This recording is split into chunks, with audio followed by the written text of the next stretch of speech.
Masyarakat muslimin rahimakumullah, sahabat mulia. Kita kembali pada bahasan kita soal mudarat dan manfaat sosial media. Pada bagian pertama kita sudah bahas pelajaran dari para rasul, para nabi, para salafus saleh terdahulu. Mereka tidak pernah mengumbar kehidupan sosialnya. Jadi semua kehidupan mereka tidak pernah mengumbar kehidupan pribadinya. Jadi semua kehidupan pribadi itu dianggap private. Kehidupan sosial itu adalah kebutuhan bersama. Misalnya ada perang, ada bencana alam, ada peristiwa kriminal.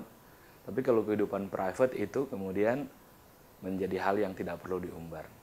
Ini menjadi catatan penting karena hampir di zaman ini kita kaum muslimin tidak bisa membedakan mana yang area privasi, mana yang area publik. Itu catatan yang pertama.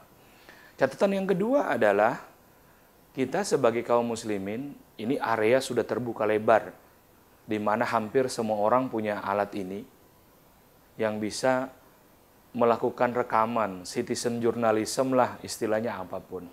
Karena itu kita sebagai kaum muslimin mesti berhati-hati terhadap habitual action atau perilaku kita dimanapun, dalam situasi apapun. Harus memiliki kemampuan menahan diri. Karena kalau kita tidak bisa begitu, tiba-tiba kita bisa viral dengan perilaku yang buruk, yang tanpa kita tahu.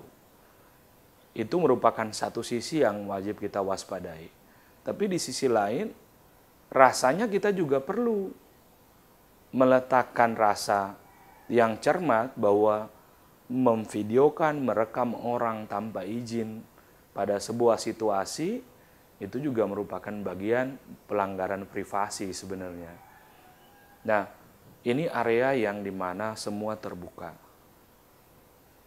Semua orang bisa melakukan rekaman kepada orang lain. Apakah itu di area khutbah, area ceramah, area biasa-biasa, maupun area-area lainnya. Untuk itu semua orang wajib berhati-hati mengontrol dirinya. Dia tidak bisa seenak-enaknya melakukan apapun. Dia harus pandai-pandai melihat situasi. Apalagi mereka tokoh-tokoh publik. Ketika mereka mengucapkan satu kalimat yang dianggap tabu, dianggap berbahaya, dianggap yang tidak layak, maka kemudian kalimat-kalimat itu menjadi blunder, menjadi bola panas, menjadi viral.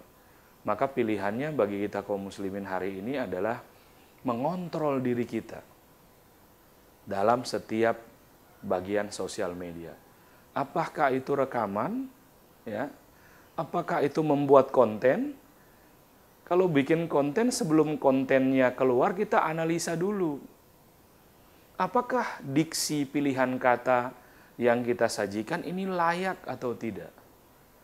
Jangan sampai kita tidak tahu sebuah kata, lalu kita bikin jadi konten yang justru bisa membawa kita dianggap melakukan perbuatan kriminal misalnya, melakukan penghinaan misalnya.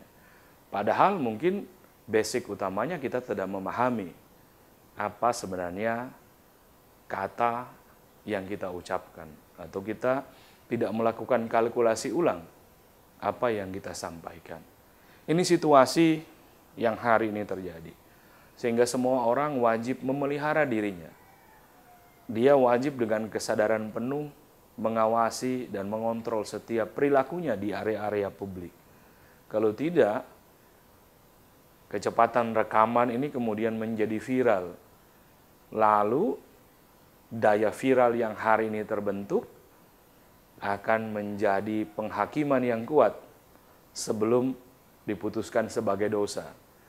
Tapi ketika hukuman sosial sudah jatuh dan penghakiman itu beralih kepada hak publik hari ini, semuanya kemudian terjadi seperti itu. Karena itu masyarakat muslimin rahimakumullah, pemirsa Mutiara Iman Kompas TV, catatan kedua adalah kita mesti menahan diri dalam semua hal yang ada di area-area publik. Dan ini memang menjadi bagian dari kaum muslimin. Sesungguhnya seorang mukmin itu dia menahan diri terhadap semua yang dia kerjakan. Jika tangannya ingin memukul orang lain, dia pikirkan ribuan kali.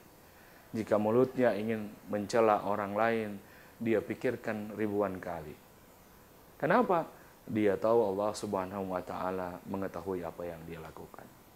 Tidak hanya sekedar berkaitan dengan apa yang terjadi viral hari ini, berupa gambar, video, komentar-komentar kita di sosial media, itu juga akan menjadi bagian-bagian yang harus kita pikirkan dengan cermat. Percayalah, sahabat-sahabat, pemirsa Mutiara Iman, mari berpikir ribuan kali sebelum kita mengomentari satu hal. Pastikan bahwa kita memahami apa yang disampaikan. Pastikan kita mengetahui maksud yang terkandung dari apa yang ingin kita sampaikan atau apa yang ingin kita respon.